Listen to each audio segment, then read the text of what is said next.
신앙생활 하는 사람들의 두 가지 유형이 있습니다. 한 부류는 내적인 갈등이 없이 교회에 기쁨으로 생기발랄하게 신앙생활을 하는 분들이 있습니다. 참 부러운 사람들입니다. 반면에 신앙생활을 하면서 시간이 지나면서 내적 갈등을 빈번하게 하시는 분들이 있습니다. 때로는 너무 지쳐서 몸부림도 안 나오는 그런 경우도 생기기도 하죠. 저는 이 시간에 어떤 유형의 성도가 되어야 한다 하는 부담감을 드리고자 함이 아닙니다. 현재 우리의 영적인 상태가 어떠하든, 현재 우리가 어떤 문제를 가지고 있든 저와 여러분 안에 한 가지 던져야 할 질문, 우리는 진정 그리스도를 닮고자 하는 마음은 있는가? 예수를 믿고 나서 우리에게 참 많은 변화가 있었습니다. 요한일서 5장 10절에 보면 하나님의 아들을 믿는 자는 자기 안에 증거가 있다. 그러면서 12절에 아들이 있는 자는 생명이 있다라고 말씀을 하셨습니다.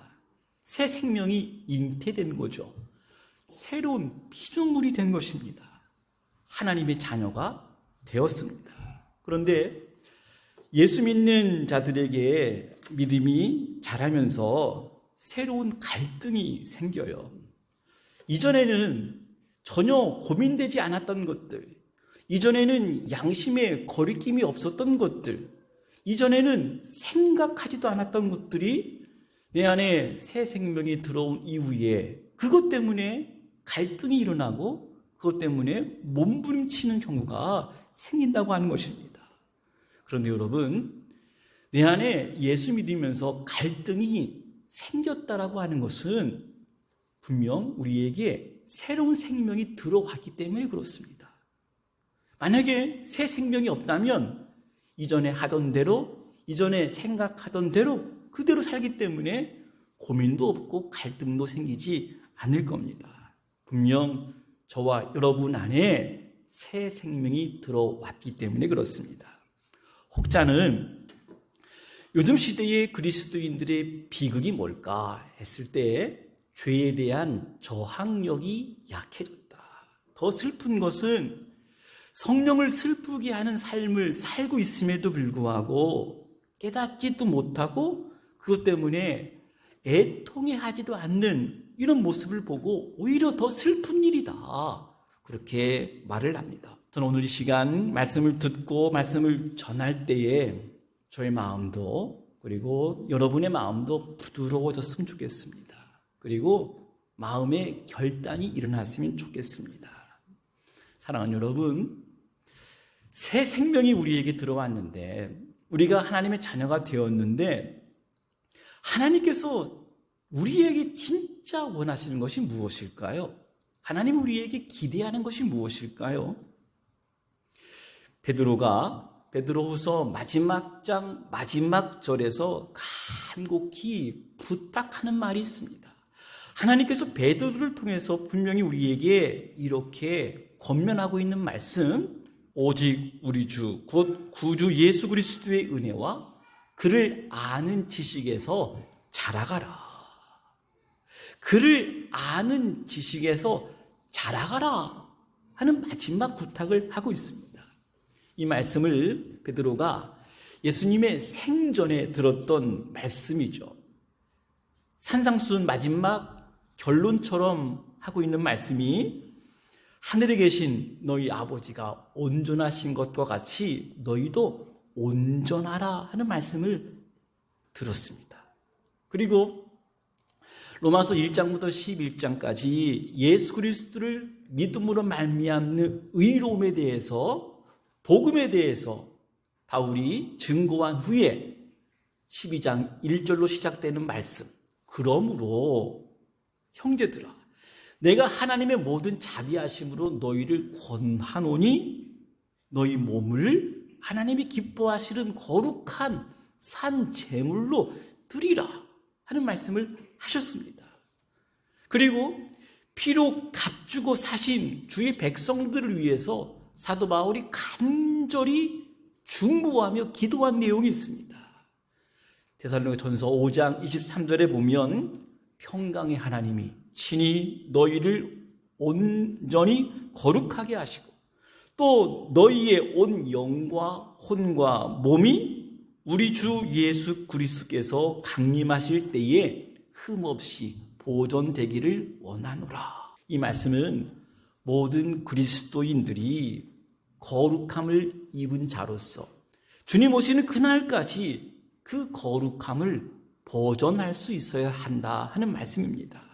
그런데 여러분, 참 기쁘고 참 놀라운 소식은 성경은요, 너희 속에 착한 일을 시작하신 바로 그분께서 그리스도 예수의 날까지 이루실 것이다.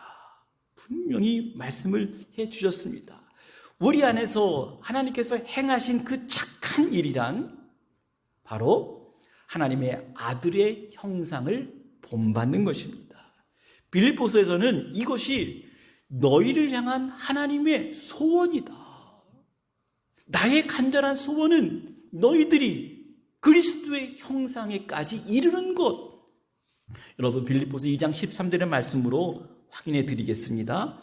너희 안에서 행하시는 이는 하나님이시니 자기의 기쁘신 뜻을 위하여 너희에게 소원을 두고 행하시나니 이는 너희가 흠이 없고 순전하여 어그러지고 거스르는 세대 가운데서 하나님의 흠 없는 자녀로 세상에서 그들 가운데 빛들로 나타내며. 여러분, 히브리서에 보면 때로 믿음의 사람들을 채찍하시고 징계하는 이유에 대해서도 말씀을 하셨는데 그 이유는 바로 그의 거룩함, 그의 거룩함에 참여하시기 위함이다. 그래서 잠시 내가 너희를 징계한다 말씀을 하고 있습니다. 특히 오늘 함께 우리가 묵상할 베드로 서신은요, AD 60년경에 로마 시내에 방화가 일어났을 때 그 사건의 주범을 그리스도인들이라고 지정하고 네로가 그리스도인들 향해서 박해를 시작했잖아요. 그때 베드로를 통해서 인내하라, 그리고 소망의 메시지를 준 책이 베드로 전서라고 한다면 그 와중에 종교적으로 그리고 도덕적으로 탈선을 조장하는 거짓 선지자들이 그 교회 안에 들어왔을 때 주님 오시는 그날까지 성도들은 경건하게 살 것을 권면했던 메시지가 베드로 후서의 말씀입니다. 오늘 본문의 말씀은 하나님과 예수 그리스도의 의를 힘입어 동일하게 보배로운 믿음을 받은 성도들에게 이 세상에서 썩어질 것을 피해서 신성한 성품에 참여할 수 있다 하는 약속의 말씀을 주셨습니다. 여러분, 1장 4절 말씀 한번 눈으로 확인해 주세요. 이로써 보배롭고 지극히 큰 약속을 우리에게 주사 이 약속으로 말미암아 너희가 정욕 때문에 세상에서 썩어질 것을 피하여 신성한 성품에 참여하는 자가 되게 하려 하셨느니라. 베드로는요, 그리스도를 닮아가는 신성한 성품을 믿음으로 시작해서 7가지를 거기에 덧입혀 주셨습니다. 그 7가지가 무엇입니까? 믿음의 덕과 지식과 절제와 인내와 경건과 형제 우애와 마지막은 사랑을 더했습니다. 저는 그리스도를 닮은 신성한 성품, 이것을 한마디로 하나님을 향한 일편단심의 마음이다.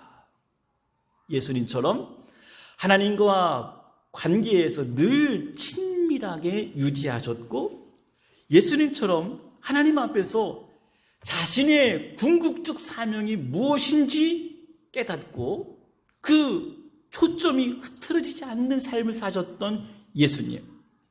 예수님처럼 한 사람을 바라볼 때 긍휼의 마음으로, 아버지의 마음으로 바라보셨던 바로 그 태도, 예수님처럼 자신의 때를 알고 십자가를 지셨던 마지막 아버지 앞에서 순종하셨던, 그것도 절대 순종하셨던 예수님처럼 신성한 성품은 한마디로 일편단심의 마음입니다. 일편단심의 마음은 우리의 겉사람과 속사람이 하나가 되어서 진실하게 그리고 신실하게 살아가고 싶은 마음입니다. 우리의 모든 행동의 동기, 그리고 일어난 모든 사건들에 대한 태도, 그리고 그 사건에 대한 해석도, 그리고 우리의 일상의 습관도 구체적으로 예수님처럼 느끼고, 예수님처럼 생각하고, 예수님처럼 말하고, 예수님처럼 다른 사람들을 대하고, 예수님처럼 하늘을 바라보고, 궁극적인 저와 여러분을 향한 하나님의 소원은 우리가 그리스도를 닮아가는 것입니다. 베드로와 함께 초대교회를 지켰던 주의 동생 야고보는 이렇게 말씀을 하셨어요. 두 마음을 품은 자들을 향해서 마음을 성결하게 하라 그랬습니다. 여러분, 솔직하게 질문하고 대답을 해보십시다. 저와 여러분이 예수님의 마음을 품고 살아가는 것, 예수님을 닮아가는 것, 혹시 꿈이라고 생각하지 않습니까? 타락한 인생이 어떻게 하나님의 율법을 다 지킬 수 있어? 이런 교리 때문에 다른 사람들처럼 우리가 죄를 짓고 있는 자신에 대해서 정당성을 날마다 우리가 하나님 앞에 변호하고 있지는 않을까요?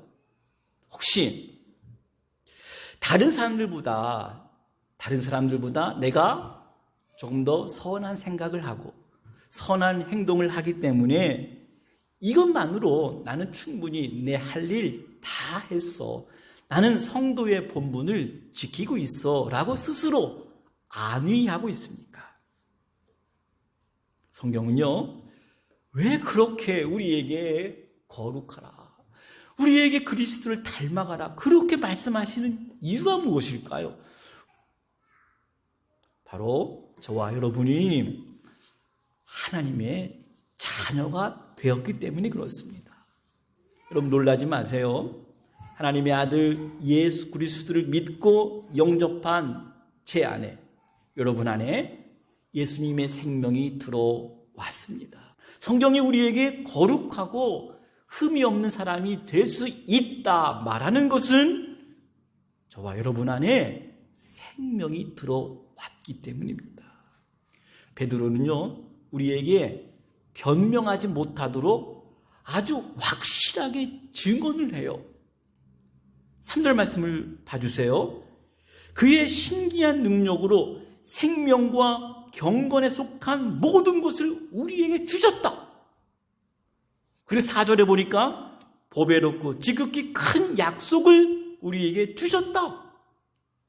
이 약속으로 말미암아 너희들이 신성한 성품에 참여하게 하셨다.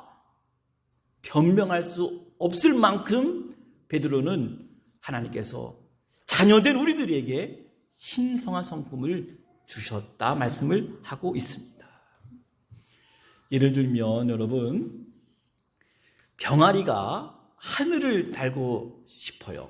아주 결심을 하고 병아리가 혈서도 쓰고 또 날개짓을 날마다 연습을 합니다. 여러분 가능합니까? 병아리가 하늘을 나는 것 가능합니까? 아무리 노력을 해도 안 됩니다. 무모한 짓입니다. 타락한 인간이 아무리 노력을 하고 결심을 해도 우리가 거룩하고 흠이 없는 사람이 될 수 있을까요? 그러나 여러분 생각해 보세요. 만일 그 생명이 병아리의 생명이 아니라 독수리의 생명이라면 어떨까요? 그러면 상황은 달라지게 되어 있습니다. 독수리는 조금만 연습만 하면 날개짓도 하고 금방 하늘을 날 수가 있습니다. 사랑하는 여러분, 우리 사람들의 자연 생명으로는 병아리와 같아서 하늘을 날 수가 없어요. 우리 안에 예수 그리스도의 생명이 자리 잡으면 하나님 말씀으로 사는 것, 그것은 가능한 일입니다. 사랑하는 여러분, 왜 우리가 원수를 사랑할 수 있을까요? 우리 속에 예수의 생명이 들어왔기 때문에 그렇습니다. 우리가 왜 예수님처럼 살 수 있을까요? 우리 안에 생명 되신 예수님이 계시기 때문입니다. 왜 살지 못하는가? 왜 나는 능력 있는 기독교인으로 살지 못하는가?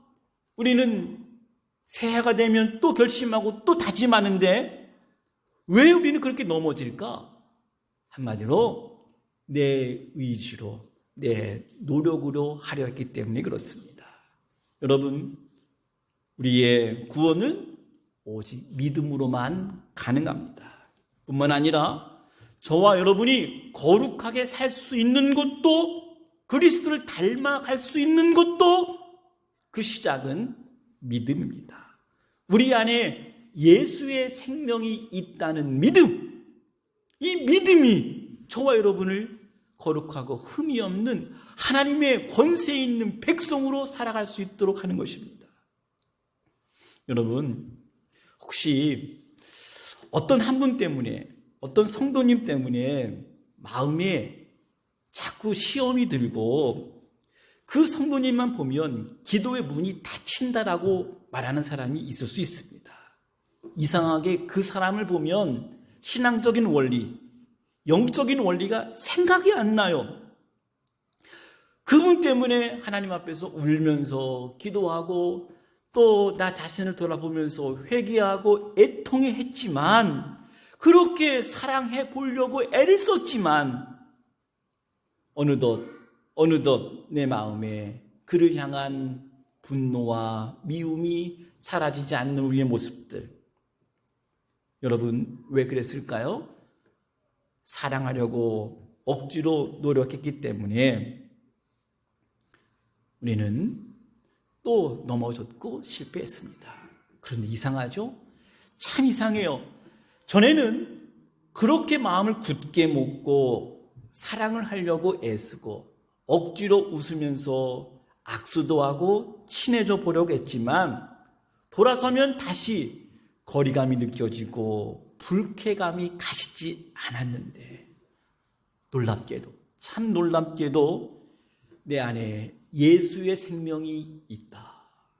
내 안에 새 생명이 있다. 이것을 내가 믿고 당연히 나는 그분을 사랑할 수 있다라고 믿고 나갔을 때에 그분을 바라보자 왠지 모를 거리감은 사라지고 자연스럽게 그분의 얼굴이, 그분의 말투가, 그분의 모든 행했던 행동들이 다 이해가 되고 그의 연약함을 내가 끌어안게 되는 참 놀라운, 참 신기한 일들을 여러분 신앙생활 하면서 경험을 했잖아요.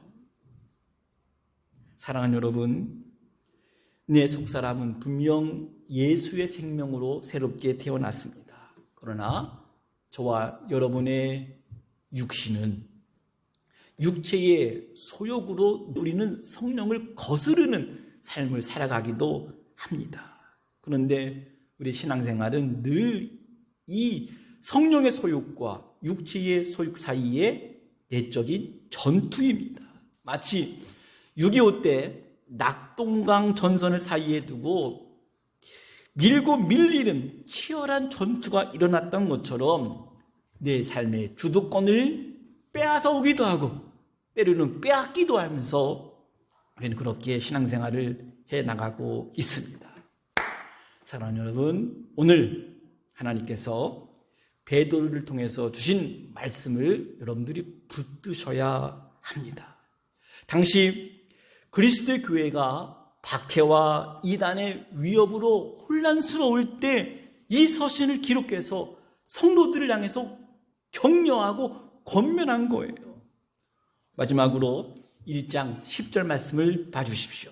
그러므로 형제들아 더욱 힘써 너희 부르심과 택하심을 굳게 하라. 저를 한번 따라서 해주십시오. 형제들아 더욱 힘써 너희 부르심과 택하심을 굳게 하라. 이같이 하면 우리 주 곧 구주 예수 그리스도의 영원한 나라에 들어감을 넉넉히 너희에게 주시리라. 사랑하는 여러분, 분명 우리를 부르신 분은 하나님이십니다. 나를 부르시고 생명을 주신 그분은 미쁘시다 하셨습니다. 그리고 그분은 약속을 이루시는 분이십니다.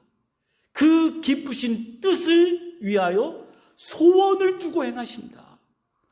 예수의 생명이 우리 안에 있기 때문에 우리는 하나님의 거룩하고 흠없는 자녀로 멋지고 아름답게 하나님 앞에 서게 될 것입니다. 여러분, 이 말씀을 붙드시기를 바랍니다. 형제들아 더욱 힘써 너희 부르심과 택하심을 굳게 하라. 이제는 우리 주 예수 그리스도의 은혜와 하나님 크신 사랑과 넘어질 때, 아파할 때, 곤고할 때, 외로울 때 우리 곁에 계셔서 우리의 영원한 친구 되어주시고 우리의 상담자 되어주시고 우리의 길을 밝혀주는 목자 되신 성령님의 교통하심이 한 주간 사랑하기로 마음을 품고 그리스도를 닮아가기로 결단하며 우리 안에 있는 생명 주신 하나님의 은혜를 기뻐하며 한 주간도 승리하기를 다짐하는 우리 믿음의 성도들에게 이제부터 영원토록 함께 하시기를 간절히 축원하옵나이다.